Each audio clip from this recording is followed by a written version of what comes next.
I often refer back to a 1961 debate between Barry Goldwater and Norman Thomas, which can be seen on YouTube. I go back to this because both of them wonderfully illustrate the difference between leftist and libertarian economics while discussing their own differing views. It's a difference which I think strikes the core of two ideologies which have changed only superficially over the decades and centuries as the passing issues of the day switch from one thing to another. These ideologies go back even as far as contrasting Plato's The Republic with Aristotle's Nicomachean Ethics. This difference in attitudes towards governance possibly stretches back to the beginnings of organized human societies, and will probably never be fully reconciled. On the one hand, there are people who see various needs in various, usually impoverished, areas of society and desire a direct plan from a higher power to address it immediately. These people see benefit to structuring society in a highly organized way, and rightly point out that a huge project, such as the moon landing, could never have been carried out without a strong central government and a highly organized hierarchy. Like Jacob Riis advocating for the reform of New York City zoning law and housing regulation in the 1880s, or like Katie Muth proposing that health insurance plans be required by government to cover the cost for dyslexia diagnoses in 2025, they will, with good intentions, attempt to increase bureaucracy for the sake of the downtrodden.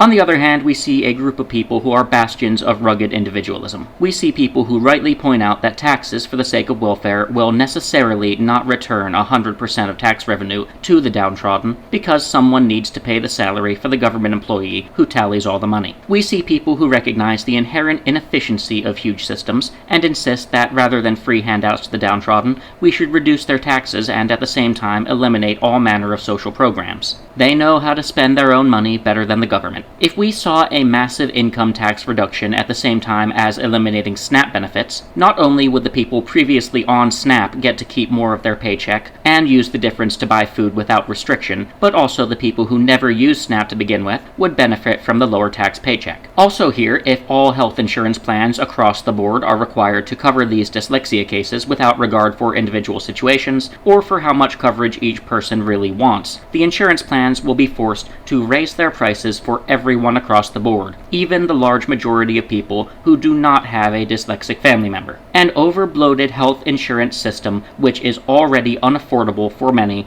will face even more expansion and be priced out of reach for even more people. I don't mean to say that one of these two ideologies is all good and the other all bad. While I do believe that my own government, and indeed most governments in the world, would better serve the people by being greatly reduced, more than 90%, in size and annual budget, I do see a place for the type of advanced organization that brought humanity to the moon and stars.